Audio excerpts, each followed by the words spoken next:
Welcome to Backbone Unlimited. My name is Matt Hartsky. In this episode, we're breaking down how to identify buck country quickly in real Western terrain. The kind of country we hunt here in Wyoming, Montana, Idaho. A lot of hunters think they know what buck country looks like. Big basins, high alpine, wide open glassing knobs. And sometimes that's true. But a lot of hunters spend entire seasons staring at deer habitat instead of mature buck habitat, and there's a difference. If you're not familiar with who I am, I've been hunting and guiding Western big game for over 34 years, and I've been a professional strength conditioning and nutrition coach for more than 30 years, and I'm here to help you become a more successful and consistent Western hunter and outdoorsman. So, buck country is not just where deer live, right? It's where mature bucks survive. If you can't identify that distinction quickly quite yet, within minutes of stepping onto a ridge or pulling up a map, you're going to burn days in country that holds deer, but not the kind you're looking for.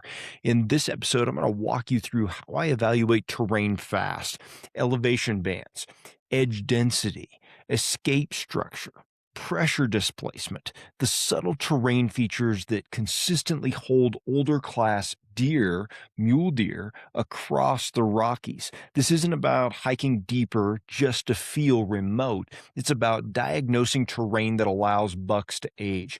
By the end of this, you're going to know how to filter country more quickly and stop wasting time in places that only look good from a distance. A lot of hunters misidentify buck country because they confuse deer habitat with mature buck habitat, and there's a difference. Deer habitat is everywhere in Wyoming, Montana, Idaho, and Colorado. You can find does and young bucks in wide open basins, rolling sage hills, agricultural edges, and low pressure timber. Seeing deer does not mean you're in buck country. Mature buck country is defined by survival, not scenery. A lot of hunters fall in love with big, glassable basins because they can see a lot of country all at once. They equate visibility with opportunity. If it looks mule deer-ish, they assume it holds mature bucks. But visibility often favors younger deer. Older age class bucks don't spend daylight hours standing where everybody can see them most of the time outside of maybe the peak rut. Another mistake is prioritizing elevation alone. High country does not automatically mean big bucks. Some mature deer live high, sure, some do not. Elevation without security, escape options, and layered in terrain is just pretty hiking. The biggest misunderstanding is this: mature bucks do not select country based on feed abundance alone. They select country based on pressure avoidance and edge advantage. They live where terrain allows them to see without being seen, smell without being exposed, and disappear in a couple of bounds. If you're evaluating country based on how open it is, or how remote it feels, or how many just deer you can glass, you might not be hunting deer correctly. You might just be hunting deer density. Buck country is about age structure, and age structure is built on terrain that protects. The first thing I like to do when evaluating potential buck country is filter it through elevation and season. Before I study pockets, ridge lines, or glassing knobs, I ask one simple question: does this elevation make sense for the phase of the season? In Wyoming, Montana, Idaho, and Colorado, mule deer shift vertically throughout the year. Early high country archery season, you might find bucks in higher basins, especially where alpine feed transitions into broken rock and scattered timber. But even then, they're not standing on the skyline. They're tucked just off it, using terrain to stay invisible. By mid-October and into rifle seasons, elevation bands begin to change. Weather pressure, hunting pressure, and the rut all influence where mature bucks are going to settle. Mid-elevation breaks, transition zones between timber and open sage, and secondary ridges below primary glassing areas start to matter a lot more. Elevation must match timing.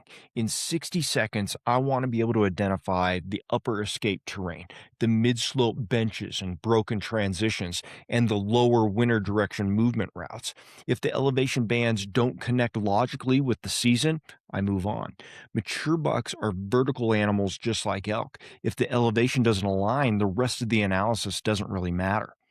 Once elevation makes sense to you, I try to shift to edge density and escape architecture.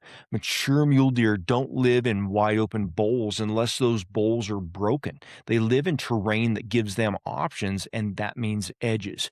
Edges are where two terrain types meet, either timber to open slope, or rock to brush, or sage to broken coulees. A sharp change in vegetation or structure creates visual advantage and quick escape for them. But it's not just about having one edge. It's about how many layers of edge exist inside a small footprint. High edge density means a buck can feed in low light, take 3 steps, and disappear into broken rock or scattered timber. It means he can bed with visibility below him while having multiple exit routes that don't require crossing open ground. Then I look at the escape architecture. If a buck is pressured from below, can he side hill into thick cover? If approached from above, can he drop into a cut, fold, or rim, or vanish into timber? Does the terrain offer vertical escape and lateral escape? Older bucks survive because they never corner themselves. If a slope looks smooth, uniform, and easy to traverse in every direction, it probably lacks the microterrain that protects those mature deer. In 2 or 3 minutes, I can usually tell whether a hillside offers layered edges and multiple exits, or whether it's just open deer habitat. Edge density creates opportunity. Escape architecture creates the age and the mule deer class that we're looking for. Hey, if you're serious about becoming a more consistent mule deer hunter, I built a mule deer hunting series of ebooks to walk you through my entire process step by step. This is a 7-volume system designed specifically for Western hunters pursuing mule deer in real mountain and public land environments. In Volume 1, Foundations and Reality, you're going to learn how to understand how mule deer actually live, the myths that mislead most hunters, and the mindset required for consistent success. In Volume 2, Finding Mule Deer and Understanding Pressure, you're going to learn how mule deer move across the landscape and how hunting pressure changes their behavior. In Volume 3, Terrain, Aspect, and Positioning, you're going to learn how to read mule deer country and position yourself correctly using terrain and wind. In Volume 4, Glassing, Visual Discipline, and Buck Identification, you're going to learn how to find mule deer, glass efficiently, and identify mature bucks. In Volume 5, Early Season and High Country Strategy, you're going to learn how to hunt velvet and early season bucks in alpine terrain. In Volume 6, Rut, Transition, and Late Season Movement, we're going to talk about understanding migration, cold weather movement, and how bucks shift through the season. And in Volume 7, Execution and Decision Stacking, we're going to talk about how to close the distance, execute under pressure, and make disciplined decisions during the stalk. If you want to hunt mule deer with structure instead of guesswork, you can buy them individually, or you can bundle all the volumes together and save 50% off the entire mule deer hunting series of ebooks at backboneunlimited.com. One of the biggest mistakes hunters make in Wyoming, Montana, Idaho, and Colorado, mule deer country, is confusing feed visibility with feed quality. Just because you can see it doesn't mean it matters. Wide open alpine basins, bright green slopes, and expansive sage flats are easy to glass, sure. You can cover miles of country behind optics, and yes, deer will use those areas, but mature bucks rarely prioritize the most visible feed during daylight. Feed quality is about nutrition. Feed visibility is about hunter convenience. A mature buck will often choose slightly less abundant feed if it sits closer to broken terrain, timbered fingers, rim rock, or escape routes. He's going to trade perfect groceries for imperfect groceries if the terrain gives him security. And that means I'm not just looking for green, I'm looking for green that sits tight to structure. Is that alpine feed immediately below broken rock bands? Does that sage flat border deep coulees or cut banks? Are there hidden benches within 100 to 300 yards of the feeding areas? Mature bucks want short exposure windows. They feed in low light, they disappear quickly. If the feed requires long exposed travel to reach bedding, it becomes a lot less valuable to older deer. In the first few minutes of evaluating mule deer country, I want to ask, does this feed allow a buck to stay visible during transition? If the answer is no, it might hold deer, but it likely won't hold the kind of deer you're looking for.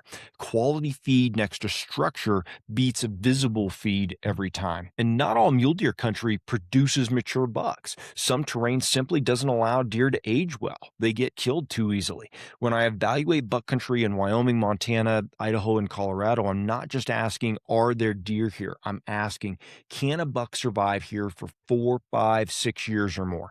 Terrain that ages deer shares a few consistent characteristics.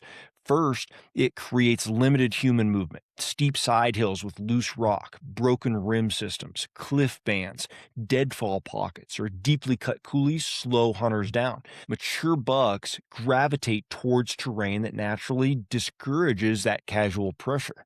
Second, it offers layered visibility. A buck can bed where he sees below him, watches cross slope movement, and still has shade and cover. He wants to control his sight lines without ever being skylined. Third, it provides multiple exits. Older bucks don't tolerate dead end basins. They choose country where 1 or 2 bounds into a fold, cut, or timber patch removes them from danger. Fourth, it reduces predictable glassing angles. If every hunter can park on a main ridge and see the entire slope, that terrain rarely grows older deer. Mature bucks drift toward broken microterrain that hides them from common vantage points. Smooth country produces young bucks. Layered, difficult, structurally complex country produces the age we're looking for. When I step into a basin, I'm not grading how scenic it is. I'm grading how hard it is to hunt effectively, because terrain that frustrates hunters often protects deer long enough to let them grow old. In Wyoming, Montana, Idaho, and Colorado mule deer country, pressure reshapes buck movement fast. Opening morning changes everything. A basin that held visible bucks in late August can feel pretty empty after 2 days of rifle season. Most hunters respond by assuming the deer left. A lot of times, they often just shifted, and that shift is pressure displacement. When I evaluate buck country, I'm not only looking for deer feed and bed in ideal conditions, I'm also asking where they move once pressure enters the equation. If hunters approach from the main trailhead and glass primary basins, where do mature bucks go? Do they side hill into overlooked secondary ridges? Do they drop into darker north-facing pockets below the obvious glassing knobs? Do they tuck into broken transition zones between sage and timber that a lot of people just hike past?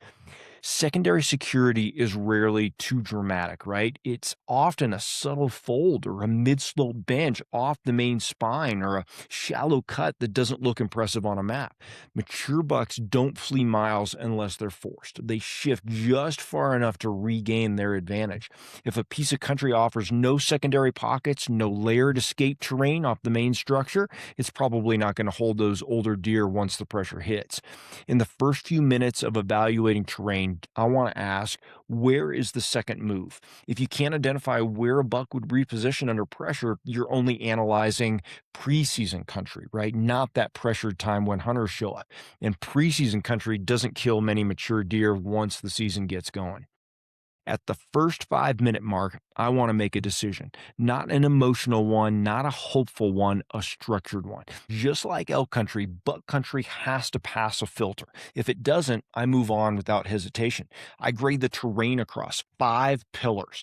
Evaluation alignment. Does this elevation match the current phase of the season, and does it connect logically to migration or transition routes? Edge density. Does the terrain offer layered edges, timbered open, rim to bench, that allows a buck to live invisibly? Escape architecture. If pressured from below, above, or across a slope, does the buck have multiple clean exits without crossing exposed ground? Feed to structure proximity. Is quality feed sitting right next to security cover, allowing short exposure windows? Pressure resilience. Once hunters enter the basin, are there secondary pockets that older deer can shift into? If 3 or more of those pillars are weak, I'm going to eliminate that country pretty quickly. If 4 of them are strong, I'm probably going to commit and hunt it deliberately. Indecision burns time, and time burns opportunity on these Western hunts. You're not trying to prove that country holds deer. You're trying to prove that it holds the mature deer that you're looking for. 5 disciplined minutes of grading removes low probability terrain from your season. Filtering is a skill, and filtering correctly is what separates deer habitat from true buck country.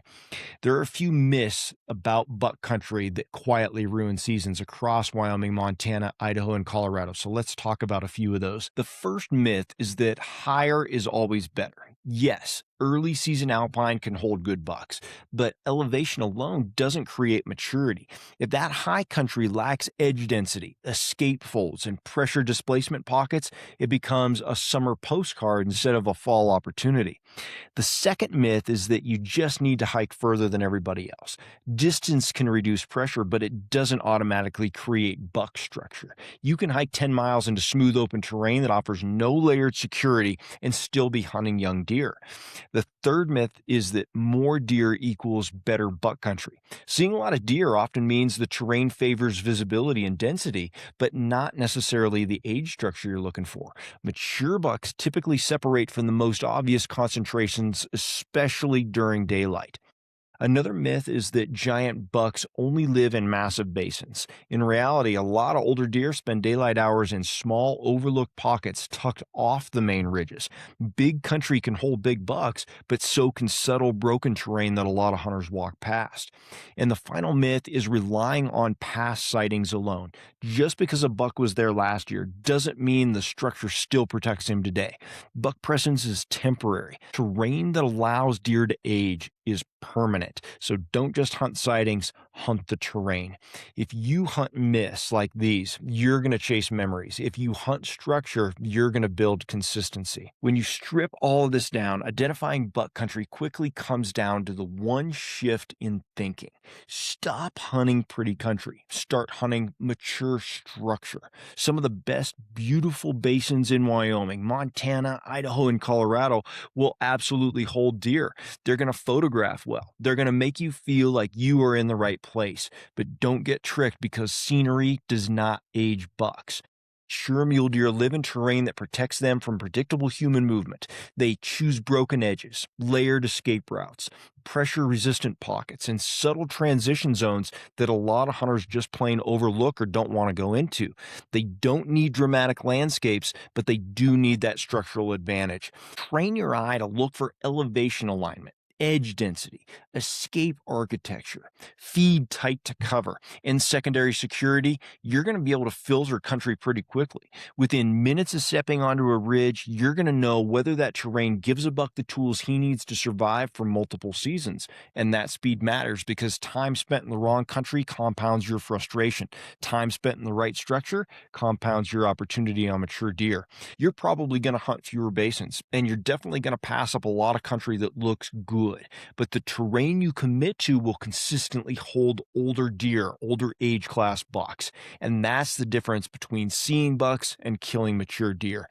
Hunt structure. Pretty is irrelevant. Now, if you want to go deeper into mule deer movement, pressure patterns, terrain positioning, and structured decision making, that's exactly why I built the Mule Deer Hunting series of ebooks. It's a progressive system designed to help you understand how mule deer actually use country and how to position yourself accordingly. I have a link to those ebooks in the description.